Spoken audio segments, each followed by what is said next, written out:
네, 우리 하나님 말씀 보겠습니다. 하나님 말씀 신약성경 빌립보서 3장 12절로 16절의 말씀입니다. 신약성경 321면에 있습니다. 빌립보서 3장 12절로 16절의 말씀을 우리 한 절씩 교독하겠습니다. 내가 이미 얻었다 함도 아니요 온전히 이루었다 함도 아니라 오직 내가 그리스도 예수께 잡힌 바 된 그것을 잡으려고 달려가노라. 나는 아직 내가 잡은 줄로 여기지 아니하고 오직 한 일 즉 뒤에 있는 것은 잊어버리고 앞에 있는 것을 잡으려고 표대를 향하여 그리스도 예수 안에서 하나님이 위에서 부르신 부름의 상을 위하여 달려가노라.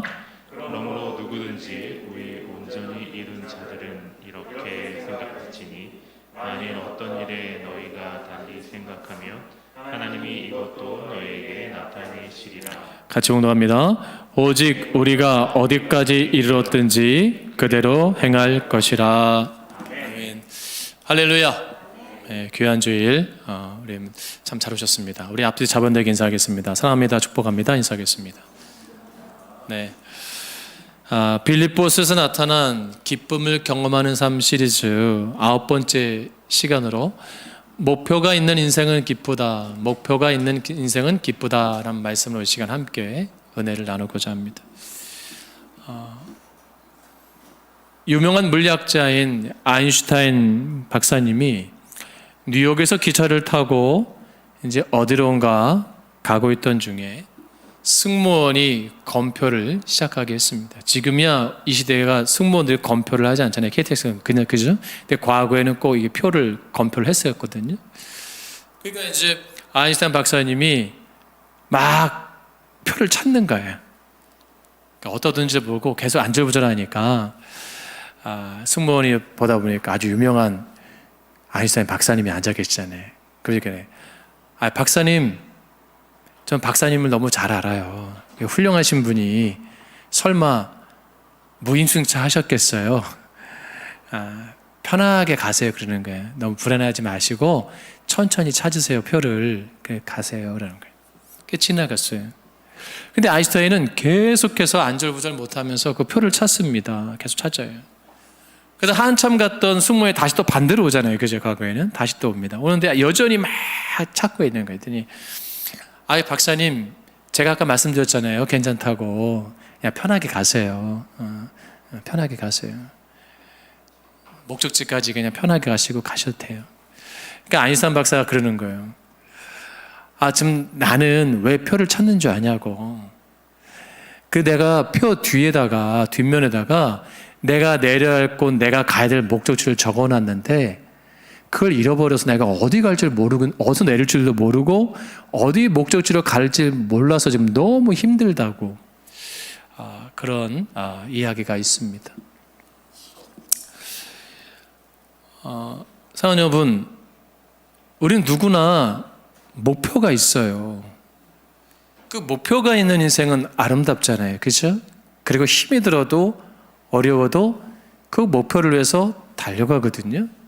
근데 목표가 소멸된 사람들은 힘이 없어요. 그리고 기쁨이 없어요. 그리고 일을 해도 내가 이 일에 어떤 위로가 되고 소망을 발견하지 못하죠. 신앙생활도 똑같은 겁니다. 기쁨이 없는, 목표가 없는 신앙생활은 다람쥐 쳇바퀴 돌듯이 그냥 일상적이고 그냥 익숙한, 그냥 그래서 별로 나에게 위로가 되지 못하는 그런 신앙생활로 전락될 수 있어요. 가정생활도 마찬가지죠. 사람들이 무기력해지잖아요. 그죠? 자, 그래서 많은 사람들은, 세상 사람들은 그 목표를 설정합니다. 어떤 거에 대부분 설정하죠? 물질, 어떤 사람은 명예, 권력, 힘, 어떤 사람은 외모, 여러 가지 목표를 둬요. 그 나름대로 최선을 다합니다. 그리고 그것이 이루어지면 굉장히 기뻐하죠. 근데 그 기쁨의 지속성이 오래 가느냐? 아니에요. 세상적 기쁨은 오래 가지 못합니다. 그렇지 않습니까? 짧아요. 자, 우리는 하나님의 사람이잖아요. 하나님의 사람들도 분명한 목표가 있는 거예요. 왜? 그럴 때 기쁘거든요. 자, 그래서 우리는 중요한 목표가 어디 있는가라는 겁니다. 우리는 단기적 목표가 아닌 장기적 목표를 가져야 된다. 그 영적인 시각이거든요. 자, 오늘 바울은 그것을 우리 가운데 도전하면서 권면하고 있어요. 그래서 짧은 삶이 아니라 좀 길게 보는 안목을 가지고 목표를 가지고 살아가라 라고 권면하죠. 자, 그러면 우리가 어떻게 하면 긴 안목을 가지고 그 목적을 위해서 달려갈 수 있을까? 그리고 기쁨의 삶을 누릴 수 있을까? 이런 질문 앞에 서잖아요. 그래서 오늘 본문에서 말씀하고 있는 거예요. 뭐라고 말씀해요? 미완성의 의식과 탁월성을 추구할 때 기쁨을 누릴 수가 있다라고 본문은 말씀하고 있거든요. 자, 오늘 본문에서 바울 사도는 이 신앙을 경주에 비유하면서 말씀하고 있어요. 그러니까 성도는 목적지까지 도달 때까지 끊임없이 달려가는 마치 마라토너와 같다라고 권면하죠. 여러분, 키에르케고라는 기독교 실존주의 철학자는 우리 인간을 가리켜서 이렇게 말합니다. 도상의 실존이다. 도상의 실존. 이건 뭐냐면 길 위에서 살아가고 있는 존재다라는 거예요. 끊임없이 걸어가고 있다는 거죠. 어딘가 가고 있다는 거예요. 근데 많은 사람들이 어딘가 모르게 세상 가운데 목적지를 잃어버리면 방황하는 거잖아요. 그죠? 이탈하는 거잖아요. 그렇게 막 힘든 삶을 살잖아요. 교회도 마찬가지예요. 분명한 목표를 잃어버리면 교회가 어때요? 방향성을 놓쳐버려요. 그리고 무너지게 됩니다. 오늘 바울은 지금 60이 넘은 나이예요. 지금 감옥에 있어요. 언제 죽을지도 모릅니다. 근데 그 노구에 자기가 목표를 계속 설정해 있어요. 이게 위대함이에요. 그러면서 그 설정을 향해 놓고 그걸 모여서 기쁘다고 달려가고 있는 거예요. 근데 그 설정이 뭐냐? 부르심의 상. 주님이 나를 향해 부르심의 상을 해서 달려간다라고 말씀하죠. 그러면서 본문의 12절에 뭐라고 말씀해요? 오직 내가 그리스도 예수께 잡힌 바 된 그것을 잡으려고 쫓아간다. 이게 긍정의 사고거든요. 자신은 예수님께 사로잡혔다라 그래요. 포로가 됐다 그래요. 근데 이걸 뭐예요? 긍정적으로 받아들여요. 그리고 자기를 인정하는 거죠. 난 예수께 잡힌 자다. 그게 인정하는 거예요. 바울은 수동적인 신앙적 삶에서 벗어나고자 엄청 노력했어요. 그리고 엄청 열심히 했죠. 그리고 어떤 기쁨을 찾기 위해서 엄청난 노력을 많이 했던 사람이에요. 율법으로도 참 많이 공부한 사람이에요. 그리고 정말 그걸 지키려고 철저히 몸부림친 사람이에요. 근데 기쁨이 되지 않죠.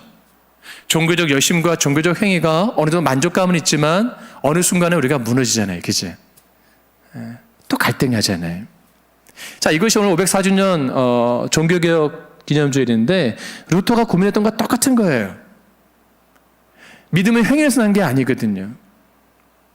근데 자꾸 행위를 중시하잖아요. 고해도 해보고 그러한 수도사들이 겪는 그러한 고난도 해보고 근데 그 순간은 고통스럽고 그 순간엔 기쁨이 있는 것 같지만 그것이 마치고 나서는 여전히 자신은 뭐예요? 늘 괴로운 거예요. 늘 기쁨이 없는 거예요. 그걸 말씀하는 건 똑같은 거죠. 근데 바울이 이제 능동적 삶을 살기 위해서 자신은 뭐냐? 나는 예수께 잡힌 바 되었다라고 고백하는 거예요. 그리고 나는 이제 도망칠 수 없다. 왜? 난 예수께 잡힌 바가 되어서 부르심의 생활에서 달려간다. 이것이 뭐 진짜 기쁘다. 내가 내 스스로 살려고 노력했던 것이 아니라 주님께 사로잡히는 이 삶이 내 안에 기쁘다. 여러분 교회 오셨잖아요. 그렇죠? 여러분 교회를 오셨단 말이에요? 그 왜 오셨어요? 이게 중요한 도전이에요. 여러분 왜 오셨어요? 그냥 주일이니까 오셨습니까? 그냥 교회를 안 가면 왠지 뒤통수 가렵고 그냥 예배는 갔다 와야 마음 편해서 오셨습니까? 아니면 나는 원래 그냥 교회를 다녔으니까 오셨나요? 아니면 누구 따라서? 아마 이런 분들은 지속성 하기가 어려워요. 그리고 돌아갈 때도 여전히 기쁨이 없어요. 습관화된 거니까. 다람쥐 쳇바퀴 돌듯이 일상 가운데 하나로 들어가 있으니까. 우리가 온 게 있어요? 예수께 사로잡혔기 때문이에요. 할렐루야. 예수께 사로잡혔기 때문에 우리 이 자리에 온 거예요. 그럼 우리가 어떻게 해요? 목적이 있어야죠. 누구를 만나야 돼요? 예수를 만나야죠. 그럼 예수님 어떻게 만나야 돼요? 말씀 가운데. 그래서 다시 어떻게 해요? 기쁨이 회복돼야 하죠. 할렐루야. 제가 어느 산악인이 쓴 글을 봤어요. 근데 이 산악인이 왜 이렇게 산을 좋아하시고 나이가 많으신데 그렇게 가시게 했더니 산이 자기를 부른대. 가만히 누워 있어도 산이 자기를 부른대. 그래서 자기는 산에 안 가면 몸살 난대. 허영호 대장이 그랬어요. 참 재미난 표현이에요. 산이 자기를 부른대요. 가야 기쁨이 있다는 거죠. 세상 사람이 이해를 못해요. 세상 사람들은. 그렇죠? 그 힘든 삶, 험준한 삶, 올라가. 고통스러운. 근데 올라갈 때 기쁨이 크거든요. 마찬가지예요. 우리가 왔으면 주를 만나야죠. 아멘. 주님 만나고 주님께 회복돼야죠. 그러면 어떻게 해야 돼요? 이제 앞에 것을 바라봐야 돼요. 뒤에 것을 바라보면 안 되고. 자, 그래서 현실적 미래 지향자가 될 때 기쁘다라고 바울은 권면하고 있는데, 여러분 보세요. 13절 14절 말씀 보세요. 같이 봉독합니다. 시작. 형제들아, 나는 아직 내가 잡은 줄로 여기지 아니하고 오직 한 일, 즉 뒤에 있는 것은 잊어버리고 앞에 있는 것을 잡으려고 표대를 향하여 그리스도 예수 안에서 하나님이 위에서 부르신 부름의 상을 위하여 달려가노라. 아멘. 간단히 요약하면요, 이 말씀은 나는 아직 목표에 이르지 못했다. 그래서 난 뒤를 돌아볼 수 없다. 그리고 힘을 다해 달려간다는 거예요. 바울의 고백에서 발견되는 것은 과거 지향적 삶이 아닌 목표 지향적 삶이라는 거예요. 곧 한 일이 중요한 것이 아니라 뭐예요? 할 일에 초점이 맞춰진 거예요. 여러분에게 위대한 게 있어요. 바울이 지금 언제 죽을지 모르잖아요. 나이도 많잖아요. 바울이 예수님 만나고 나서 얼마나 많은 일 했습니까? 그렇죠? 얼마나 많은 교회를 세웠고 얼마나 많은 사람들의 영혼을 구원했어요. 이제 그런 업적만 생각해도 자신은 만족할 거예요. 근데 그는 과거의 것을 돌아보지 않았다는 거예요. 또한 자신이 어떤 자였어요? 예수 믿는 자들을 잡아 죽이는데 앞장섰던 사람이에요. 스데반의 순교 현장에서도 눈을 깜짝하지 않았던 사람이에요. 그만큼 자부심과 율법적으로 모두 혈통적으로 긍지를 갖고 있던 사람이에요. 두 가지가 같이 있어요. 그러면 자랑할 만하죠. 그렇죠? 내 이런 삶을 살았다. 내가 지금 감옥에 있다가 널 우습게 보면 안 돼. 나 이런 삶을 산 사람이야. 와, 그러시군요. 교도소에 간 분들의 특징이 뭐냐면 허세가 많대요. 내가 돈이 얼마 숨겨놓은 게 있고 내가 뭐 사업을 크게 했고 이렇게 허풍들이 세다고 하는데 비슷한 거예요. 그렇게 말할 수 있어요. 그게 능력 있나요? 아니잖아요. 내가 과거에 아무리 잘 살았으면 뭐예요? 과거에 내가 아무리 미스 코리아하고 미스터 코리아하고 내가 아무리 훌륭한 사람이었고 내가 과거에 뭐 뛰어난 삶이었으면 뭐예요? 현재가 중요하고 미래가 중요한데. 그럼 반대로 말할 수 있죠. 내가 과거에 열등할 수 있어요. 그렇죠? 과거엔 찌질일 수 있어요. 아주 못난 사람일 수 있어요. 자신 없는 사람일 수도 있어요. 외모적으로나 가정 형편적으로나 신앙적으로나 모든 것이 열등할 수 있어요. 근데 그것이 내 안에 발목 잡을 수 있나요? 아니죠. 중요한 건 뭐예요? 그것을 합리화시키면 안 된다는 거예요. 그걸 통해서 중요한 건 뭐예요? 지금 내가 해야 될 일, 그리고 앞으로 바라봐야 될 일을 바라봐라. 그것을 말하는 거죠. 그래서 목표를 설정하는 거예요. 목표를. 뒤의 것을 잊어버렸다. 여러분, 이게 쉬운 게 아니잖아요. 왜? 주님을 향해 목표가 설정이 되면 자꾸 뒤를 보는 게 아니고 앞을 바라보는 거예요. 자기를 성찰하면서 계속 바라보는 거죠. 미국의 저명한 경제학자 폴 크루먼 박사가 이렇게 말해요. 그에 져서 불황에서 벗어난 길에서 몇 가지를 권면하고 있는데 이렇게 말해요. 미래 지향적 사고를 가져라. 과거에 너무 집착하지 말아라. 이 경제학자도 이렇게 말하거든요. 여러분 과거 예수 잘 믿은 거 집착하면 안 돼요. 여러분 과거 예수 잘 못 믿은 거에 집착해도 안 돼요. 중요한 건 뭐예요? 앞으로가 중요한 거예요. 할렐루야. 여러분 2021년 2달 남았잖아요. 이제 그죠? 그럼 10달 동안 돌아볼 때 자랑할 게 많은 분들 있을 수 있어요. 아니 10달을 돌아볼 때 난 실패자야. 진짜 올 한 해도 진짜 헛살았구나. 이렇게 또 한 해가 가는구나 생각할 수 있어요. 여러분 아니에요? 2달 남았어요. 할렐루야. 2달을 어떻게 채울 건가 중요한 거예요. 2달을 어떻게 내가 잘 마무리하고 달려갈 것인가가 더 중요한 거예요. 10달 동안 너무 여러분 교만한 삶을 살았다면 여러분 우리를 한번 돌아보세요. 그리고 겸손해지세요. 2달 동안. 내가 10달 동안 너무 부족한 삶이 있으면 자신감을 가지세요. 할렐루야. 바울이 그것을 말씀하고 있는 거예요. 그래서 우리가 삶적으로나 영적으로나 항상 주님 안에서 내 시선이 어떻게 되는가? 주님을 바라보라 라고 말씀하는 거죠. 여러분, 승마 있죠? 승마. 말이 영물이잖아요. 영물. 그죠? 말이 왜 말인가 했더니 어느 분들은 사람 말을 알아서 말이래. 재미난 말인데 이 말이 영물이에요. 근데 여러분 경주말을 보면요, 여기 탁 눈 가리기를 합니다. 눈 가리기. 그죠? 눈 가리기를 딱 하고 그러니까 이걸 가리고 뜁니다. 놀라운 게 있어요. 자, 여러분 만약에 이제 최보원 집사님 말을 타고 가요. 그러면 우측으로 가고 싶어. 그럼 어떻게 하게 해요? 고삐를 당기죠. 안 됩니다. 그러면 넘어집니다.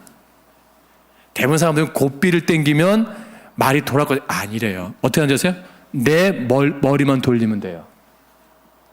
이게 스노보드와 똑같아요. 스키하고. 이게 말은요, 영물이라서 탄 사람 있잖아요. 고개를 이렇게 돌리면 말이 똑같이 머리를 돈대요. 야, 우리가 말을 타봤어야 할지. 진짜 그렇대요. 머리를 돌리는 순간 말이 그 주인과 똑같이 돈대요. 신비하죠. 그러니까 경주말을 하는 사람들도 뭐예요? 구구를 선글라스 탁 끼고 뭐예요? 앞만 딱 보고 뭐예요? 죽으라고 뛰는 거예요. 만약에 이 기수가 목을 돌리면 말이 뭐예요? 돌아가서 넘어져요. 큰일 납니다. 목표가 중요한 거예요. 목표를 보고 자꾸 주변의 것을 바라보는 게 아니에요. 옆에 상황을 바라보는 게 아니에요. 여러분 신앙생활 할 때 자꾸 누군가의 소리에 귀를 기울이지 마세요. 할렐루야. 주님 바라보고 예수 믿으세요. 뭐 그 교회 능력 있냐 없냐, 뭐 목사가 어떠냐, 뭐가 어떠냐, 분위기가 어떠냐, 뭐가 어떠냐, 자꾸 이런 거에 저부터 들어가 마음이 약해요. 무너져요. 연약해져요. 그게 아니에요. 주님만 보는 거예요. 바울이 지금 감옥에 있어도 주님만 바라보잖아요. 환경을 바라보는 게 아니에요. 주님 바라볼 때 기쁨이 충만해지는 거예요. 그리고 다시 사명이 살아남치는 거죠. 스톡데일 패러독스라는 말이 있습니다. 스톡데일 패러독스. 이 말은 뭐냐면, 스톡데일이라는 미국의 장교가 있어요. 미국의 장교가 있는데 이 사람의 이름에 따라서 만든 단어입니다. 이분이 베트남 전쟁 때 포로가 됐어요. 미국에. 이제 베트남 하노이 포로소의 수용 감옥에 갇히게 되는데, 이 포로 가운데 가장 최고의 장성인 거예요. 그러니까 장교인 거예요. 장교. 그러니까 일반 사병들이 많이 있잖아요. 근데 이제 특별하게 딱 장성이니까 사병들 보는 앞에서 매일 고문하는 거예요. 왜냐면 이 장성이 사기가 떨어지면 사병들의 군기가 뭐예요? 팍 떨어지거든요. 그러니까 매일 8년 동안 고문하는 거예요. 근데 미군들의 특징이 있어요. 미군들이 적군의 포로가 되면 그들이 항상 기도 제목이 뭐냐면, 이번 성탄절은 고향으로 간다는 게 기도 제목이래요. 이번 성탄절에는 반드시 미국에 와서 본고를 소환시킬 거라는 꿈이 있대요. 비전이 있대요. 근데 한 해가 가고 성탄절이 지나가도 상황이 달라지지 않고, 그러니까 그 포로가 너무너무 힘드니까, 생각해 보세요. 너무너무 괴롭잖아요. 자살하는 이제 그 사병들이 많은 거예요. 군인들이. 자결하는 사람도 있고, 또 병이 되어 죽는 사람도 있고. 근데 스톡델리 이 장교는 그 8년 동안 고문하면서도 버티는 거예요. 버티는 거. 드디어 본국에 돌아갔죠. 기자들이 질문합니다. 아니, 그게 당신이 어떻게 이렇게 그걸 지킬 수 있었는가? 난 매일 기도했습니다. 하나님이 나를 내 가정으로 보내게 하실 것을 난 매일 기도했습니다. 그때는 언제인지 모르지만 나는 어느 때에 성탄절에 내 가정에 가서 맛있는 스프와 맛있는 칠면조와 함께 예수님의 기쁨을, 그것을 생각하면서 나는 버텼습니다. 여러분, 내 상황이 최악 조건이에요. 내가 예상하지 못하는 삶의 현장일 수 있습니다. 내가 기대하지 않은 그런 곳일 수 있어요. 근데 뭐예요? 꿈을 포기하지 않는 거예요. 희망을 포기하지 않는 거예요. 우린 예수 믿는 자들이잖아요. 할렐루야. 그럼 우리 주님을 포기하면 안 되죠. 주님이 나에게 주신 사명이 있어요. 부르심이 있어요. 우리는 그것을 뭐예요? 달려가는 거예요. 여러분, 아이가 걸을 때 걸음마 시작할 때 부모님이 이렇게 하잖아요. 그럼 아이가 아장아장하다 마지막 엎어질만 할 때 꼭 옮겨요. 그때 아기가 기쁩니까? 부모가 기쁩니까? 부모가 기쁘지. 애는 힘든 거예요. 애는 빨리 안아줘야 되는데 자꾸 뒤로 엄마가 불러가. 우리 아마 김희경 씨는 그랬을 거예요. 그죠? 아드님 걸을 때 애는 빨리 잡아줘야 되는데 자꾸 엄마가 뒤로, 애가 아니야. 애는 엎어지는 거야. 그때 엄마 할 때 기쁘잖아요. 걷는다는 거죠. 마찬가지예요. 우리 힘들어요. 지금 내 삶이 힘든 거예요. 내 걸음걸이 힘들고 빨리 하는데 주님은 바로 잡아주시면 좋은데 주님 자꾸 뒤로 가, 주님은. 근데 어느 순간에 뭐야, 내가 엎어질 때 뭐야, 주님 안아주시는 거예요. 할렐루야. 내 삶이 그럴 수 있거든요. 지금 내 걸음이 너무 내 세상의 첫 걸음걸이처럼 고통스러울 수 있거든요. 사회 첫 발걸음일 수도 있고, 그런 가정생활일 수도 있고, 그런 일터일 수도 있고, 우리 교회일 수도 있어요. 근데 포기하지 않고 가면 주님이 안아주시는 거예요. 그러니까 목표가 있는 분과 목표가 없는 분, 이렇게 차이가 있는 거예요. 요즘 인생이 60포터라는데 요즘엔 말이 바뀌었대요. 인생이 80포터래요. 야, 참, 몇 년 전까지만 해도 인생은 60포터라는데 이제 60은 아무것도 아닌 거예요. 제가 그거를 어디서 실감했냐면 제천에 가서 실감했어요. 제천에 저희 후배 목사님이 이제 시골 목회 하시는데 거기 동네 청년이 있대. 그 권사님이 청년을 소개했는데 65세예요. 제일 막내야. 청년이래, 65세가. 그러니까 80, 90은 많으신 거예요, 마을에 간에. 근데 이제 거기 이제 그 우리 막내가 70 몇 세인데 그 권사님이 설거지하는 거야, 마을에 간. 70 몇 세에서 막내니까 위에 분들이 많으니까 밥을 다 해야 되고, 그러니까 막 신경질 내. 막, 내 나이가 지금 몇 살인데. 이제 그런. 그러니까 인생이 80부터래, 80부터. 우리 김용일 목사님, 인생은 80부터. 괜찮습니다. 어떻게 살아오셨건 어떤 과거가 있든 그게 중요한 게 아니에요. 지금부터 내가 어떻게 사는 게 중요한 거죠. 우리 비전이 그렇잖아요. 그래서 지금부터 여러분, 어떤 분은 80부터니까 어떤 분은 영어를 배우는 분들이 있어요. 야, 70에 제가 아는 분은 영어를 배워요. 어떤 분은 한문을 배워요. 한문, 서예, 붓글씨. 나이에 맞는 거 찾는 거죠. 그 어떤 분은 헬스하는 분도 있어요. 야, 운동하는 뭐 여러 가지 걸 찾으면서 자기를 자꾸 이렇게 끊임없이 개발시키죠. 나쁜 거 아닙니다. 여러분, 주님 우리 가운데 그냥 그 자리에서 머물고 주저앉기를 원하시는 분이 아니에요. 할렐루야. 실패의 자리에서 그냥 낙담하고 있기를 원하는 분이 아니에요. 거기서 일어나기를 원하는 거예요.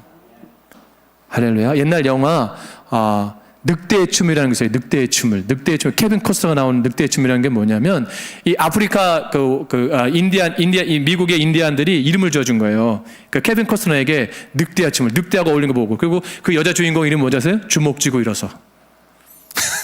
그 여자 미국 주인공이 맨날 흙 주먹 쥐고 일었으니까 그냥 주인공, 야, 그렇구나. 여러분, 내가 짊어질 게 흙밖에 없어도요, 쥐고 일어서세요. 주님 붙잡고 일어서세요. 그러면 승리합니다. 그럼 반드시 성취합니다. 바울이 그것을 우리 가운데 도전하는 거예요. 그래서 표대를 향했다. 그리스도 예수 안에서 하나님이 위해서 부르심을 상을 위해 달려갔다. 본문에서 오직이라는 단어를 3번 쓰고 있거든요. 12절에 오직 내가, 13절에 오직, 16절에 오직. 엄청난 집중력이에요. 이것은 12절에 내가 달려간다. 이 오직에서는 쫓아가는 것은 디오코노란 말인데, 이것은 사냥개가, 일반개가 아니에요. 사냥개가 표적을 따라가듯 집중하고 몰두하는 자세를 말하는 거예요. 단거리 선수가, 백미 선수가 가슴을 내밀고 전술력을 달려서 달려가고 있는 것을 말하는 거예요. 그러니까 14절 표대를 향하여 해당하는 헬라어 카타스코퍼는 표대를 똑바로 쳐다보는 거예요. 그러니까 여러분, 주님을 바라볼 때 똑바로 쳐다봐야 돼요. 근데 사단은 어떻게 하는지 아세요? 똑바로 못 쳐다보게 자꾸 유혹하는 거예요. 자꾸 나를 건드는 거예요. 자꾸 디스하는 거예요. 자꾸 스케치를 내는 거예요. 마음에, 생각에 자꾸 집어넣는 거예요. 그래서 흔들리게 만드는 거예요. 불안하게 만들고 초조하게 만드는 거예요.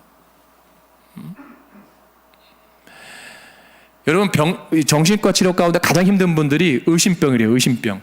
이 의심병이 있는 분들이 결혼하면 의부증, 의처증으로 가요. 사업을 하잖아요. 직원들한테 못 맡겨요.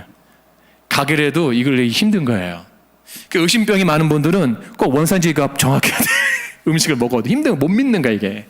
의심이 있는 분들 교회를 와도 목사를 못 믿어.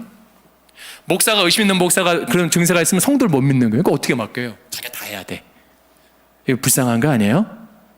불쌍한 거예요, 여러분. 저 그잖아요. 여러분, 이제 그걸 버리세요. 할렐루야. 내려놓으세요. 주님이 정말 살아계실까? 여러분, 의심이 뭐예요? 사단이 하와에게 똑같은 거예요. 하와가 뭐라 해요? 내가 정녕 죽을까 노라 그래요. 죽을까. 벌써 의심이 들어갔어요. 죽는다고 했는데 본인이 죽을까? 한번 그런 의향세를 던져보낸 거예요. 내 눈이 밝아서 하나님 좀 되기 때문이야. 유혹하잖아요. 의심하지 마세요. 내 아내가 지금도 날 사랑하고 있나? 사랑하니까 사는 거죠. 그죠? 결혼 생활 몇십 년 차인데 여전히 내 남편이 날 사랑하나? 예. 여러분 자꾸 그렇게 하면 안 돼요. 부모님이 여러분 우리가 거기에 머물면 안 돼요. 주님이 나를 정말 사랑하고 계실까? 옛날에 정말 나를 사랑하신 것 같은데 지금 내 모습 볼 때 주님이 나를 정말 인정하고 계실까? 여전히 인정하시고 여전히 사랑하십니다. 바울을 보세요. 감옥에서도 생각해 보세요. 이런 내 모습을 정말 주님이 원하는 걸까? 아니에요. 여전히 사랑하신다는 거예요. 그걸 바울이 정확하게 한 거예요. 그리고 목표성을 한 번도 잃어버린 적이 없는 거예요. 여러분, 개혁이 뭘까요? 개혁은요, 뜯어 고치는 게 아닙니다. 있는 것을 새롭게 하는 거예요. 종교 개혁이잖아요. 한자적 의미를 보면 옛날에 과거의 중국 시대에는요, 종이가 없었단 말이에요. 종이가. 글을 어디에 남기는지 아세요? 글? 대나무에다 씁니다. 대나무에다가. 대나무 이 안쪽 면은 이렇게 좀 바깥쪽은 이렇게 반짝반짝해도 안쪽은 글을 이게 먹물을 쓰면 써집니다. 이렇게. 그럼 대나무를 이제 글을 한문을 쫙 쓰면은 이걸 어떻게 연결이 되잖아요. 이렇게 묶는 거예요. 끈으로 이렇게 끈 같은 거 이렇게 뭐랄까 억새풀 같은 거든 뭐 그런 걸 해가지고 이걸 엮어서 이게 책이 되는 거예요. 두루마리 책이 되는 거예요. 딱 말면 책이 쭉 피면 하나의 책이 되는 거예요. 쫙. 그러면 읽다 보면 이 엮었던 억새풀이든 끈이든 해집니까 안 해집니까? 해지죠. 느슨해지고 풀어지는 그걸 새롭게 하는 거예요. 내용을 바꾸는 게 아니고, 아시겠죠? 그 책의 내용을 바꾸는 게 아니고 끈을 바꾸는 거예요. 우리는 고친다 그러면 내용을 다 또 고치려고 그래. 정권 바뀔 때마다 내용을 다 고쳐. 그러니까 국민들만 힘든 거예요. 좋은 거는 기조를 지키면서 다 이 새로운 이 느슨해진 거, 방만해진 거, 게을러진 걸 고쳐야 되는데, 여러분, 우리가 하나님 안에서 다 내 안에 있는 것을 다 고치려고 하지 마세요. 아멘? 그러니까 포기하잖아요. 힘도 버거운 거예요. 내 안에 느슨해진 게 있으면 쪼이세요. 혁띠를 쪼이듯이. 느슨해지는 넥타이 간단한 거예요. 올리면 되는 거예요. 근데 이걸 자체를 바꾸려고 하는 거예요, 우리는. 이걸 자체 바꾸면 되는 줄 아니에요. 바꾸면 뭐 며칠 안 가서 또 느슨해져요. 다시 여러분 올리세요. 여러분 가정생활이 느슨합니까? 내가 영적으로 게을릅니까? 하나씩 고쳐가세요. 풀어줬으면 다시 해진 거 있으면 고치세요. 할렐루야. 그럴 때 가능한 거예요. 그것이 목표를 통해서 나를 조명해 가는 겁니다. 그럴 때 새로워질 수가 있는 거예요. 그래서 바울이 여러분 15절에 뭐라고 말해요? 같이 봉독합니다. 시작. 그러므로 누구든지 우리 온전히 이룬 자들은 이렇게 생각할지니 만일 어떤 일에 너희가 달리 생각하면 하나님이 이것도 너에게 나타내시리라. 아멘. 바울이 자기를 부르신 목적을 정확하게 고백하는 거예요. 하나님이 부르신 목적에 자기가 뭐 조금이라도 다른 생각을 갖지 않겠다는 거예요. 우리를 교회로 부르셨어요. 여러분 소망교회에 어떻게든 왔어요. 그죠? 이렇게 왔든 저렇게 왔든 끌려왔든 따라왔든 아니면 태어나서부터 왔든 하나님 뜻이 있는 거예요. 우리를 만나게 하신 목적이 있어요. 왜 만나게 하셨을까? 부르심의 상을 받기 위해서. 그 목표를 위해서. 교회는 어떤 곳이 되어야 돼요? 영혼 구원의 현장이 되어야 됩니다.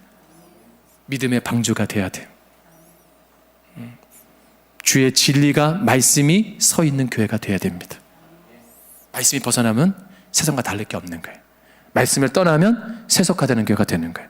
자꾸 헛된 것을 붙잡는 거예요. 눈에 보이는 것들을 붙잡는 거예요. 우린 본질로 가야 돼요. 바울은 눈에 보이는 걸 붙잡는 게 아니에요. 근데 그게 괴로워요. 그게 힘들어요. 그게 어려워요. 그 예수 붙잡기가 쉬운 게 아니잖아요. 힘들어도 어려워도. 여러분 지금 삶이 얼마나 고통스럽습니까? 아마 진짜 죽지 못해 사는 분들 계실 거예요. 마지 못해 사는 분들 있을 거예요. 여러분 다시 예수 바라보세요. 그럴 때 힘 주십니다. 유령 주시고. 우리 한번 찬양할까요? 우리 찬양하겠습니다. 괴로울 때 주님의 얼굴 보라. 지금 우리의 삶이 힘들고 어렵고 괴로울지라도 여러분 다시 주님 바라보세요.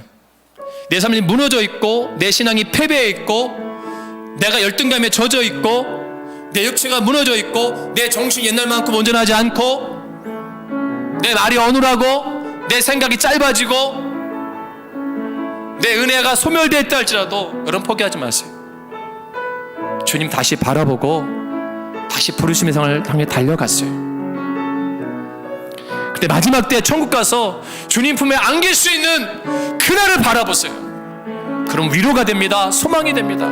잘하였다 착하고 충성된 종아, 칭찬될 수 있는 우리가 되기를 바랍니다. 너는 내 사랑하는 아들이여 내 딸이다, 칭찬될 수 있는 우리가 되기를 원합니다. 찬양하겠습니다. 외로울 때 주님의 얼굴 보라, 평화의 주님 바라보아라. 세상에서 시달린 친구들아, 위로의 주님 바라보아라. 눈을 들어 주를 보라, 내 모든 염려 주께 맡겨라.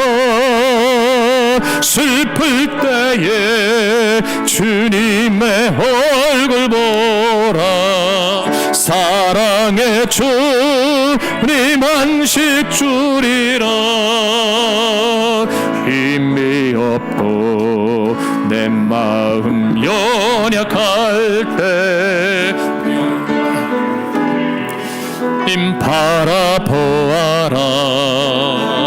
주의 이름 부르는 모든 자는 힘 주시고 늘 지켜주시리. 눈을 들어 주를 보라, 내 모든 염려 주께 맡겨라. 슬플 때에 주님의 얼굴 보라, 그 사랑의 주님 안식. 눈을 들어 주를 보라, 눈을 들어 주를 보라, 내 모든 염려 주께 맡겨라. 슬플 때에 주님의 얼굴 보라, 사랑의 주님 바라주리라. 우리 전 기도하겠습니다. 여러분